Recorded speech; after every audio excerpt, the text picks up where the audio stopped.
वैसे कल एक वीडियो वायरल हुआ है जिसमें आप निगम आयुक्त को धमकी देते हुए दिखाई दे रहे हैं, कल एक अवैध अतिक्रमण हटाने की कार्यवाही को लेकर। क्या मामला था ये? नहीं, देखिए, ऐसा है कि ये कोई एक हत्याकांड हुआ है उसी इलाके में, जिसमें को एक ये घोसी परिवार, जो कि शायद उस इलाके में बिल्डर का काम करता है और कॉलोनाइजिंग का काम करता है, वो उसके ऊपर आक्षेप लगा है।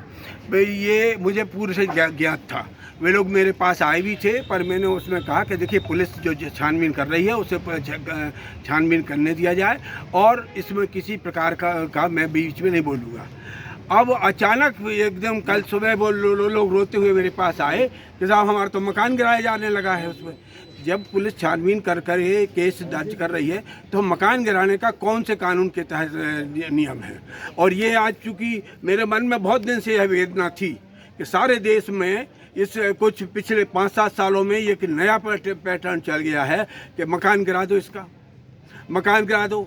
हमको कई बार बहुत दबाव में आ जाते हैं हम, जब गांव से लोग फ़ोन करते, दादा हमने हम ये हत्याकांड होगा, हमने अर्थी सड़क पर रख ली है, अब हम इनको मकान गिरावे की बात कर रहे हैं, आप आ जाओ, हमारी मदद कर दो। और जब जो इमारत गिराई गई वो मकान नहीं, मैरिज गार्डन था। दूसरी बात, ग्रीन बेल्ट पर था, नाले के ऊपर बना हुआ है। और इसके अलावा शहर में कई बार अभी बीते दिनों ऐसी कार्रवाई देखने को मिली, लेकिन आप पहली बार वहाँ पर। बिल्कुल ठीक बात है। वो चूँकि वो मेरे पास आए, इसलिए मैं उनके पास पहुँच गया। एक बात। दूसरा ये कि अगर था तो क्या आपने पहले उनको नोटिस दिया था कि इसको गिरा दिया जाए? कानून से मैं पूर्णतः कोई भी कानूनी कार्रवाई में अगर मैं कभी बोलता हूँ, किसी भी स्टेज पे बोलता हूँ, 62 साल में मैंने कभी किसी अपराधी को बचाने की कोशिश नहीं की।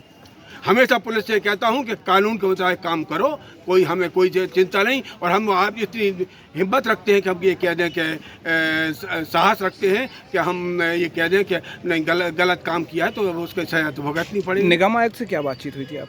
निगम आयुक्त से मैंने कहा कि वो असल में उसमें ये तो एक और बड़ा हमको दिख रहा था, गलत काम दिख रहा था। जब हाई कोर्ट ने स्टे कर दिया, अब हाई कोर्ट से ऊपर हो जाएगा, फिर तो कोई व्यवस्था चलेगी नहीं अगर हम हाई कोर्ट के आदेशों को इस प्रकार से अवहेलना करेंगे।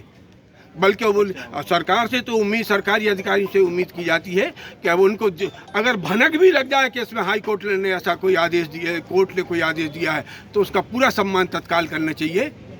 दादा, क्या आपको लग रहा था कि प्रशासन दोषपूर्ण या लापरवाही में कार्रवाई कर रहा है?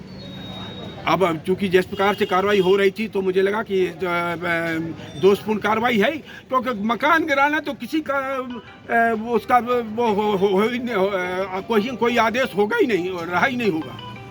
ठीक है।